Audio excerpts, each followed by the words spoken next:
السلام عليكم وأهلا بكم في فيديو جديد من أخبار نادي الزمالك. وائل الأباني مدير الكرة السابق في الزمالك طلع لأول مرة وكشف كل الكواليس اللي كانت مخفية عن جمهور الزمالك. ليه عبد الله السعيد مشي من معسكر الفريق، وليه ما خدش جنيه من الفلوس اللي اتوزعت قبل نهائي الكاس، واللي حصل مع محمود الونش ومحمد شحاتة، وليه لعيبة كانت ماسكة الموبايل على الدكة وقت الماتش، ومين رفض مشاركة زيزو في نهائي الكاس بعد ما وقع للأهلي. والصدمة الأكبر، وائل الأباني بيؤيد اعتزال شيكابالا رغم إن الكل شايف إنه يكمل. كل ده وأكتر هنعرفه دلوقتي. في البداية ما تنسوش تعملوا لايك للفيديو واشتراك في القناة ليصلكم كل جديد. بصوا يا جماعة، وائل الأباني مدير الكرة السابق في الزمالك طلع في برنامج الكابتن مع الصقر أحمد حسن واتكلم عن حاجات كتير، بس أولهم وأكترهم جدل موضوع عبد الله السعيد. الموضوع ملوش علاقة بكرة ولا مستوى، الموضوع مالي بحت.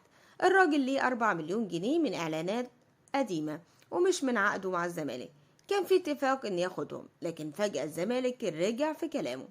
السعيد قالها صريحة، لو الاتفاق اتغير خلاص مش هجدد، احنا كنا متفقين وما ينفعش نرجع في الكلام. الأباني قال رغم ان ظهره كان بيوجعه الراجل كان بيتمرن وبيتحامل على نفسه، طلب منه يجي يتمرن حتى لو بشكل فردي، والسعيد قال له تحت أمرك يا كابتن، أنا هتمرن ومفيش مشكلة. اللي بعد كده كان مفاجأة، الزمالك قبل نهائي الكاس وفر 15 مليون جنيه عشان تتوزع على اللعيبة. الأباني بدأ برواتب الجهاز وبعدها بدل سكن للمغتربين ومكافأة للعمال، لحد ما فضله 12 مليون وزعهم على اللعيبة كجزء من عقودهم. بس في 3 لعيبة ما خدوش جنيه واحد، محمود الونش وعبد الله السعيد ومحمد شحاتة. ليه بقى؟ عشان ال3 دول كانوا واخدين نسب أعلى من غيرهم.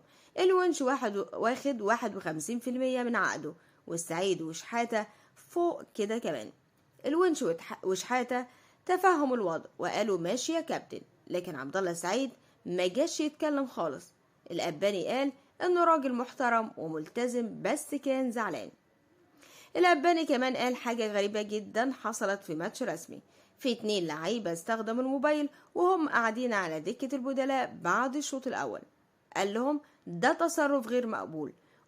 واحد قال حاضر، التاني قال له ما تزعقش، فخد عقوبة أكبر، نظام صارم، وده اللي محتاجه الفريق.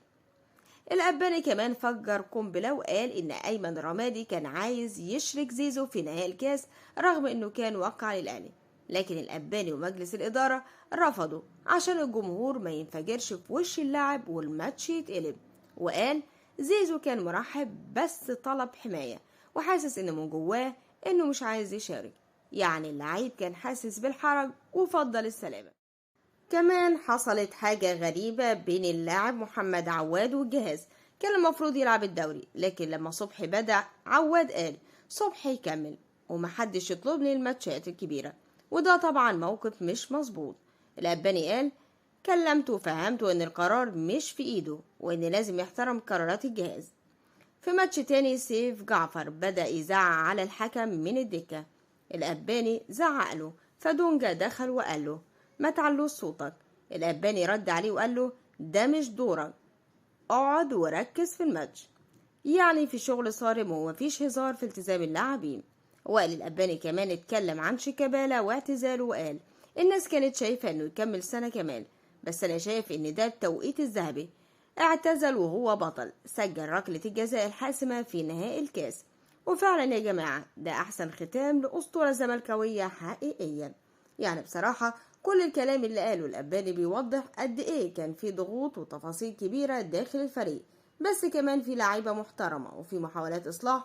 قولوا لي رأيكم في اللي حصل مع السعيد واعتزال شيكا وموقف زيزو، وما تنسوش اللايك والاشتراك والشير، والسلام عليكم ورحمة الله وبركاته.